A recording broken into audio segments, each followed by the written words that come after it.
Hotel and restaurant association की ओर से 6 सूत्रीय मांगों को लेकर ईमेल के माध्यम से मुख्यमंत्री को ज्ञापन भेजा गया।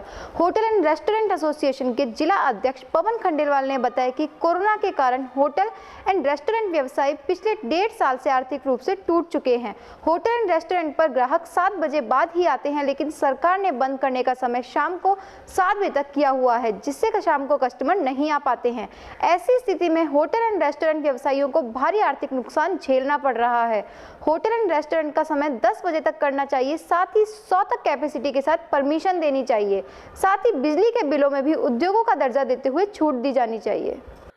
हमने मुख्यमंत्री महोदय को ईमेल के माध्यम से Alwar hotel and restaurant association के थ्रू एक ज्ञापन दिया है, जिसमें हमारी सबसे पहली मांग तो ये है कि हमारी इंडस्ट्री, चूँकि शाम का टाइम होता है हमारा काम करने का, हमारा व्यावसायिक समय शाम को 7 बजे बाद ज़्यादा कस्टमर आते हैं जो अपना बिजनेस वगैरह बंद करके शाम को रेस्टोरेंट हो या होटल वगैरह हो, उनका जाना शाम को रहता है। 7 से 10 बजे तक मेन टाइम होता है। तो हमारी पहली मांग तो ये है कि रेस्टोरेंट और होटल्स वगैरह के लिए रात को 10 बजे तक की अनुमति दी जाए, क्योंकि दिन में तो कोई हमारे पास काम होता नहीं है, तो रात की एक अनुमति दी जाए।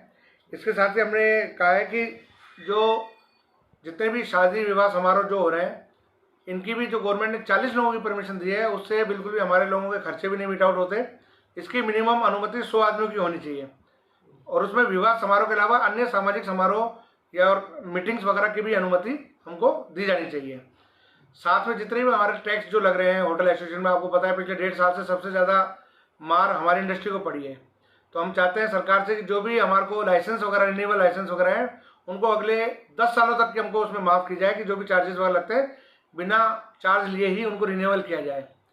साथ ही जो हमारे 20-21 के जो रिन्यूअल हो रखे हैं, उसी को 21-22 में भी रिन्यूअल माना जाए।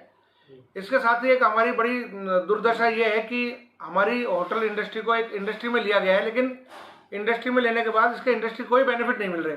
जो बिजली का बिल है वो भी हमारे को रेगुलर जो कमर्शियल रेट है उससे भुगतना पड़ता है। बिजली के बिलों में फिक्स चार्जेस लग के आ रहा है, जो किसी भी कंडीशन में होटल इंडस्ट्री और टूरिज्म इंडस्ट्री इस चीज़ को बर्दाश्त नहीं कर पा रही है। जब 1-1.5 साल से काम ही नहीं आया, तो किस तरह से हम फिक्स चार्जेस का भुगतान कर पाएँ, ये भी बड़ी विसंगति है। और हमारी राज्य सरकार से मांग है कि फिक्स चार्जेस बिल्कुल अगले 3 साल तक खत्म कर दिए जाए, और बिजली के बिल भी हमको उद्योगों के रेट पर हमको दिया जाए। क्योंकि राजस्थान में पर्यटन उद्योग एक सबसे बड़ा उद्योग है, इसके माध्यम से अनेक प्रत्यक्ष और अप्रत्यक्ष रूप से रोजगार जुड़ा हुआ है। तो सरकार को चाहिए कि इस इंडस्ट्री पर थोड़ा ध्यान देकर इसको थोड़ा फलने फूलने का अवसर दिया जाए, क्योंकि 1.5 साल से बिल्कुल बंद है इंडस्ट्री और काफ़ी लोग बेरोजगार हो गए हैं। इस इंडस्ट्री के माध्यम से हर क्षेत्र के लोगों को रोजगार मिलता है। तो मेरी तो यही मांग रहेगी कि जल्दी से जल्दी इसको एक बार सुचारू रूप से लाया जाए। साथ में इसमें कोई लोन की सुविधा और इस तरह की भी कोई सुविधा दी जाए। लोन वगैरह अगर इंटरेस्ट वगैरह है, इंटरेस्ट में भी 2 या 3 साल की माफ़ी मिले तो यह इंडस्ट्री चढ़ पाएगी, अन्यथा अभी बहुत स्थिति सही नहीं है।